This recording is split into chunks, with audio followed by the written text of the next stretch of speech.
A contramano.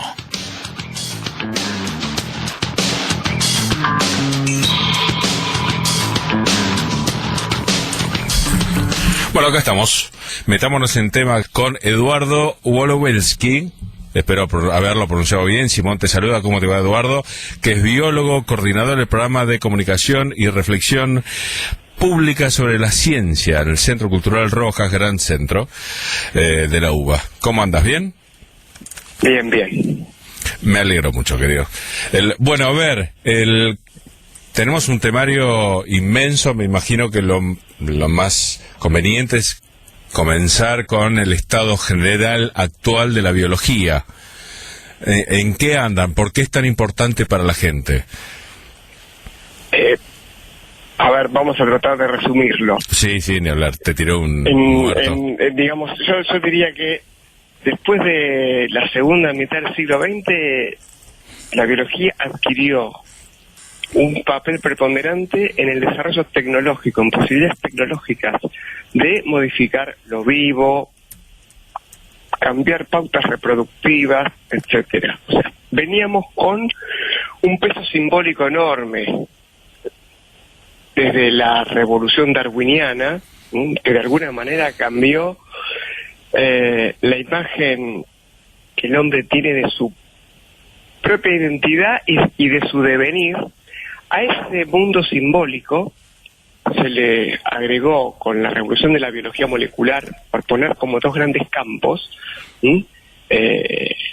toda una potencia tecnológica enorme, que tiene que ver, es interesante, por ejemplo, cuando tenemos que, pensemos en un momentito en un tema que nos toca políticamente muy de cerca, que es el tema de la restitución de los nietos. Claro, cuando ocurrieron las desapariciones, las técnicas de lectura del ADN no existían como existieron a posteriori.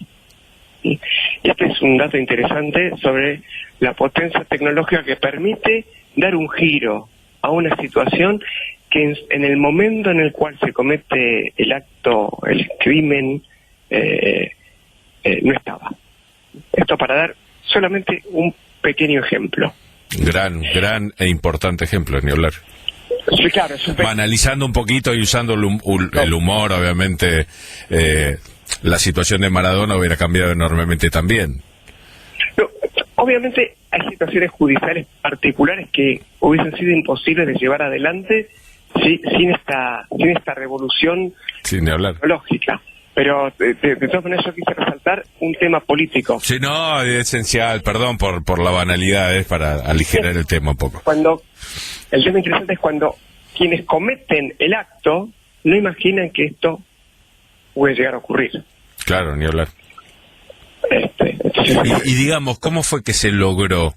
Muy a grosso modo, sé que te estoy tirando muchos muertos. Sabé que siempre que vos estés de acuerdo, vamos a charlar muchísimas veces porque es un tema que me parece esencial y a la gente espero que la atrape, pero también le va a resultar esencial cuando le expliquemos más o menos de qué hablamos, en qué consiste la información que está encerrada en los temas que tocamos, ¿no? Mira, lo que pasa es que hay un problema que es muy complejo, que por un lado tenemos estos logros, estas posibilidades, por otro lado, obviamente, hable un miedo enorme. Bueno, podemos cambiar lo viviente, que de hecho podemos decir que eso es menos novedoso. Lo viviente se viene cambiando desde la propia historia de la civilización, ¿no? Los animales domésticos, las plantas domésticas, son producto de un tipo de selección genética. Por supuesto, no tiene que ver con la potencia de los cambios actuales, pero imaginar que en algún momento existió un estado quieto, de supuesto equilibrio, de no cambio, es una lectura, por lo menos un tanto equivocada, sobre el pasado. De hecho, en algún momento podríamos hablar de las enfermedades que vinieron con los españoles, los europeos, el intercambio biológico de plantas, animales, uno podría decir, la globalización empezó, hay un librito que se llama 1493, ¿no? La globalización empezó en 1493, con esos intercambios biológicos, de animales, plantas, microorganismos, enfermedades, etc. Así que no hay una quietud biológica que uno puede imaginar hacia el pasado. Lo que pasa es que, bueno, las herramientas actuales permiten acelerar esos cambios, producirlos con cierta intencionalidad y despertar el miedo en algún punto razonable, en otro punto desmedido, sobre lo frankensteiniano, ¿no? Si abrimos una puerta que no deberíamos, esta es la pregunta. Y a veces la cabeza que nada sabe sobre los mecanismos sobre los que le cuentan, digamos, puede imaginarse cosas que son desmesuradas, aunque haya mucho para hacer y mucho de lo que se hizo, ¿no? Es muy difícil comprenderlo. Este es un desafío enorme. ¿Cómo hacemos para llevar esto a un debate público cuando las herramientas técnicas para entender de qué se trata son tan complicadas? ¿No? Este es un desafío enorme y muy difícil de resolver. ¿Y sobre qué debería debatirse públicamente mayoritariamente, querido? No, pero por ejemplo, a ver, cuando decimos organismos transgénicos, ¿no? Bueno, eso tiene una variedad enorme, un panorama enorme. Sin embargo, muchas veces se reduce a una perspectiva de sí, no, debemos, no debemos. Y sobre eso, y en eso somos víctimas totales, lo sepamos o no, hasta con la cerveza que tomamos, de hecho. No, pero aparte, vamos desde vacunas, ¿sí? Hasta, vamos desde vacunas, producción de nuevos medicamentos, hasta producción alimentaria, pasando por producción de combustibles, etcétera. Con lo cual el campo es enorme. Entonces es muy difícil porque no se puede colapsar toda el tema a nivel vacunas, ¿por dónde va, a grosso modo? Y todas las vacunas de última generación son vacunas producidas con biotecnología, ¿sí? y técnicas de biología. Claro, sí, en realidad, a ver, corregime, porque en realidad aislar un virus de por sí es posible a partir de el desarrollo de lo que estás contando. No, el problema no es solo aislar un virus, el problema es, cuando yo tengo que hacer una vacuna, bueno, tengo que tratar de lograr que una vacuna sea eficaz y inocua al mismo tiempo, ¿no? Entendiendo que utilizo elementos químicos, moleculares del agente patógeno, ¿sí? Con lo cual, yo tengo que lograr que la vacuna, las primeras vacunas tienen microorganismos atenuados, etcétera. Famoso tema de, vamos a tomar una vacuna que ya no se usa más, la antivariólica, ¿no? No se usa más porque no hay más viruela. La antivariólica solía producir una reacción muy fuerte en el brazo, ¿no? Bueno, porque es un virus que puede tener cierta potencialidad reproductiva. Entonces, ese tipo de vacunas es una vacuna de primera generación. Después hay otro tipo de vacunas que se pudieron lograr gracias a nuevas tecnologías, por ejemplo, hepatitis B, ¿sí? Entonces, hay que tener cuidado con esto. A mí lo que me interesa como conclusión es, hay que ser muy prudente a la hora de establecer juicios sobre el no o el sí, ¿no? No hagamos organismos genéticamente modificados, o abramos las compuertas totales a los organismos genéticamente modificados. Acabas de contradecir la época moderna, por lo menos acá en la Argentina, donde se habla antes de pensar. No. La argumentación no está bien vista, querido. Es que la argumentación es problemática porque te deja normalmente en un lugar donde tenés que tomar decisiones también con un montón de dudas. Obviamente, no, pero aparte tenés que estudiar y aparte tenés que entender y aparte tenés que hacer una cantidad de cosas Tenés que manejar matices, pero bueno, no quiero hablar de eso, que ahí sí podría hablar un poquito más, te quiero aprovechar en las cosas en las que no tengo ni idea. Y decime... Es interesante el tema de los matices. Este es el punto difícil. Sí, ni hablar. ¿No? Ya, bueno. Si me ibas a preguntar sobre... No, continúa, para tener el gran panorama. Me nacían preguntas que tenían que ver con la génesis de estas nuevas técnicas en reproducción, por ejemplo, que seguramente están apoyadas en el desarrollo tecnológico de la biología de la que hablabas, pero no quería ya meterte en un tema específico y hacerte perder el... No importa, pero es interesante el ejemplo, porque nosotros tenemos la posibilidad de tratar muchas posibilidades, tratar con éxito el tema de la esterilidad o la imposibilidad de concebir. Por un lado tenemos las técnicas de fecundación in vitro, que tienen una importancia económica enorme, ¿sí? Y por otro lado han tenido una aplicación para la medicina humana. Ahora la pregunta siempre es ¿hasta dónde yo llevo esto? Y a veces puede haber muchas confusiones. Yo puedo decir selección embrionaria, seleccionar embriones genéticamente. Y uno en primera instancia podría preocuparse en exceso, poner, digamos, como se diría, el grito en el cielo sobre ¿a dónde me estás conduciendo? ¿A la selección genética? Ya tenemos selecciones por el siglo XX, ¿a dónde nos lleva esto? Pero la verdad es que en muchos casos la selección embrionaria a mí me permite evitar, ¿sí?, ciertas enfermedades, saltar enfermedades que de otra manera no lo podría hacer. Enfermedades muy graves. Selección embrionaria, a ver, hablemos con el máximo detalle posible. ¿De qué selección embrionaria hablas puntualmente? Yo puedo tener in vitro embriones. Bien. ¿Sí? Y puedo decir, bueno, yo tengo... Ahí sí lo selecciono, este mejor que el otro. El otro lo desecho, este me lo guardo. Sí, mejor en el sentido de decir, algunos padres pueden portar alguna enfermedad muy grave.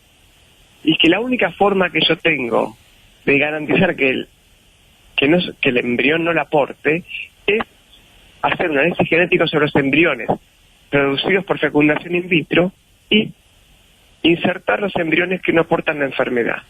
Estamos hablando de enfermedades muy graves, enfermedades neurodegenerativas, algunas.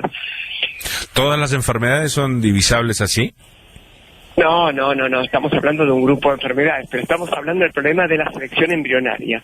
Ahora, que puede resultar al pensamiento a priori cuestionable, feo, tener un tinte eugenésico, o sea, eugenésico de mejoramiento genético. Sí. Uno no pretende mejorar genéticamente ahí, lo que pretende es evitar un sufrimiento, un dolor, la muerte o el desarrollo de una enfermedad grave. No pretende cambiar la genética de la población. A ver, te hago una consulta sobre el tema de transgénicos en la producción alimentaria. Sé un poquito más porque hemos tocado el tema mucho del glifosato, muchas veces. No soy un experto, pero medianamente entiendo un poquito más. Ahí yo sé que las modificaciones en el trigo, las modificaciones en la soja, se hicieron sin ningún tipo de prueba a largo plazo, o sea, simplemente fue un acto de fe. Institucionalmente se apoyó y se hizo. Con este tema de la selección embrionaria de la que hablas, ¿se actuó con la misma cautela, entre comillas? Mirá, ¿O se hizo igual, la atamos con alambre, vamos arriba? No, yo tampoco creo que lo podemos reducir a lo atamos con alambre. Sí, perdón por la bestialidad, es una manera coloquial. Con los organismos transgénicos hay mucho problema y confusión, porque el problema es las transgénesis, el problema es siempre las transgénesis, o el problema es la forma en la que uso el pesticida, o el pesticida que uso, o la legislación que hay sobre el pesticida. Entonces se termina siendo un único paquete, por supuesto, porque hay por ejemplo, el famoso tema de la soja implicó un monopolio entre la variante transgénica y el uso de del glifosato, que hacía todo un paquete. Entonces era muy difícil discutir si el problema era la génesis o el problema era el glifosato. Sí, no, es una situación súper compleja. Entonces, pero si querés, igual aboquémonos más a la selección embrionaria. De todas maneras, yo digo, a ver, toda tecnología implica siempre una zona de riesgo y un costo a pagar. También hay un costo a pagar si no lo hago, ¿sí? O sea, ya que tuvimos un apagón el domingo, ¿no? Por supuesto, producir... No sé de qué hablas. Vive en la luna. Producir energía eléctrica tiene un costo y tiene también un costo ambiental. La pregunta es cómo lo reduzco, cómo lo hago lo mínimo posible, pero la verdad es que no lo puedo hacer cero. Este es el dato interesante. Y tampoco puedo disponer toda la energía eléctrica que mi imaginación pretenda. Hay costos allí, hay dificultades, y que las tengo que poder enfrentar. Entonces, no podemos pretender que un cambio tecnológico, porque además, hay un librito muy lindo que tiene un título que se llama Hay dragones. Muy buen título. Un autor, no puedo recordar el autor porque tiene un apellido sueco muy complicado. ¿De esos que están llenos de consonantes? Sí, muy difícil, pero bueno. Pocas vocales y muchas consonantes. ¿Cuál es el dato interesante ahí? El dato interesante es, dragones se ponían en los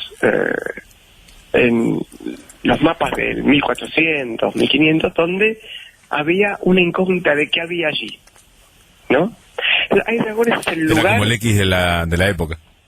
La X. Y de peligro. Y es el lugar de peligro. Es el lugar de posible peligro. No sabemos. ¿Sí? Hay dragones. Por supuesto que la tecnología implica abrir campos en los cuales ni siquiera podemos predecir qué es lo que va a ocurrir. Sí. ¿Sí? Porque siempre se abre una... Digamos, nosotros vimos la revolución... Aparte de la revolución biotecnológica, tenemos la revolución informática. ¿Quién podía predecir todo lo que implicaba? Que la traigo a colación, porque es más fácil para nosotros percibir lo que implica. ¿Quién podía predecir todos los cambios que iba a implicar la revolución de la informática? No, hubo una época donde había videoclubs, desaparecieron todos, ¿no? ¿Sí? ¿En cuánto tiempo? Surgieron negocios, desaparecieron, ¿no? Y aparecen otras formas de comunicarse, otras formas de construir el concepto del tiempo y el espacio. Sí, igualmente, sobre temas que son más políticos que biológicos, sí, todo lo que fue la transgénesis fue vendida de la manera más barata, cual vendedor que trata de persuadir a alguien sacando todos los matices de la cuestión, garantizando, dando confianza, ¿entendés? O sea, sí. no se ha manejado con la cautela científica. No, estoy de acuerdo. Con la que vos te estás manejando. Parece que el problema de la cautela está en la venta sobre esto me va a salvar. Totalmente, o sea, obviamente esto va a salvar al mundo del hambre, no va a traer ningún tipo de problema, o sea, las frases más marketineras, simples y recordables fueron las usadas. Claro. Siempre que aparece el discurso, sí, por supuesto, hay que abrir el campo de la sospecha. La tecnología plantada como salvación religiosa, porque lo que tiene es un discurso de corte religioso.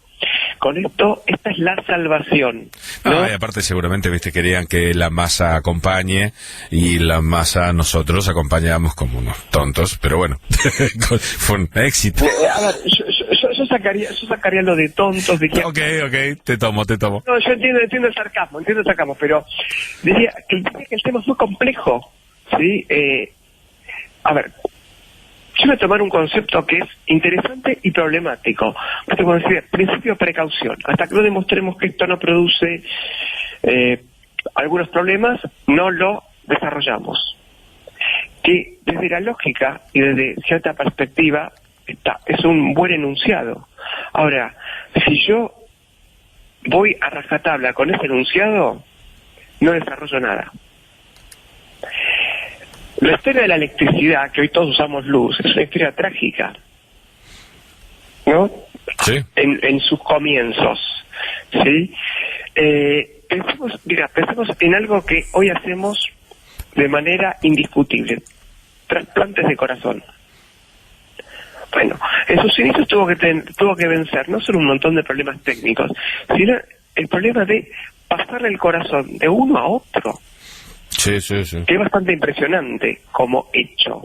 No solamente es impresionante, sino... Sí, si te lo pones a pensar, encierra una serie de conceptos que dudo que alguien piense, salvo cuando tiene algún familiar que tiene que hacerse ese trasplante o cuando tiene que recibirlo uno mismo. Exacto. Fíjate que fusión, que muchas veces dice, bueno, que alguien done un corazón. Cuando se hacen líneas televisivas de que falta un órgano, lo que no se dice es que para que ese órgano esté, alguien debe morir.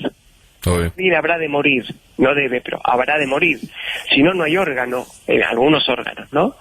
Entonces, hay que tener en cuenta que ese trasplante también implica un costo. Pero en su momento, cuando fue en la década de 60, con los primeros trasplantes de corazón, la discusión era, esto es frankensteiniano, esto no se debe hacer.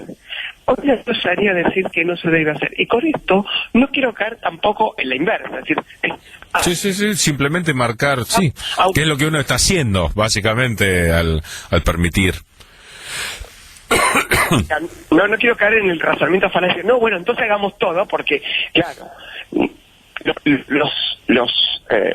las precauciones que tenemos, las sospechas que tenemos, bueno, finalmente se van a resolver y va a salir todo bien. No, debemos tener cuidado también con eso, ¿sí? Entonces, es una situación muy difícil, es siempre caminar sobre el filo de la navaja. Eduardo, tomando decisiones. Vamos a tener que ir cortando el capítulo 1 porque se nos va el programa. Te voy a hacer un resumen para el capítulo 1. Dale. Vamos a dejar una conclusión. Lo que tenemos que hacer con estos desarrollos tecnológicos es mantenerlos constantemente en revisión y reflexión. Tomemos la decisión que tomemos, a favor, por desarrollar algo o por no desarrollarlo, todo debe estar sometido a revisión porque nos resulta muy difícil prever lo que habrá de ocurrir. Esa es la única opción que tenemos. No puedo estar más de acuerdo, porque ya al reflexionar uno gana y uno crece, pero bueno, ojalá todos lo entiendan, ¿no? Tenemos que aprender a deshacer. Sí, ni hablar. ¿No? Pero querido, a ver, pasá tus avisitos, ¿cómo hace la gente para enterarse un poquito? Yo voy a subir después un par de notas, ¿dónde pueden acercarse a tu obra, conocerte un poquito más? Mira, nosotros tenemos un blog sobre reflexión de la tecnología que se llama La Espiral de Arquímedes. Si uno entra a la página del Rojas, entra al programa, ahí está el link al blog, y aparte, bueno, pueden entrar a las publicaciones del Rojas, hay varios libros publicados sobre esta cuestión. Brillante, y te juro que charlaremos la teoría de la evolución, sociobiología, genoma humano. Hay tanta cosa que nada. Si vos querés y ojalá quieras, charlaremos muy a menudo. Y hay una película del 73, Iluminación, ¿no? De Christoph Zanussi. Zanussi era físico, director de cine, donde concretamente hay una discusión sobre, bueno, donde discuten los físicos, y nos está desbancando la biología. La biología es la nueva ciencia directriz, ¿no? En relación con el poder que está desarrollando. Esto es año 73, están empezando los primeros organismos transgénicos. Impresionante. Bueno, con eso cerramos el primer capítulo brillantemente, querido. Bueno, muchas gracias por haber charlado con nosotros y lo volveremos a hacer. Bueno, gracias a ustedes. Un abrazo grande. Hasta luego, Eduardo. Hablamos con Eduardo Wolowelsky, biólogo, coordinador del programa de comunicación y reflexión pública sobre la ciencia del Centro Cultural Ricardo Rojas de la UBA. A contramano. A contramano. La gente sigue desinformada. Una noticia mal contada es un asalto a mano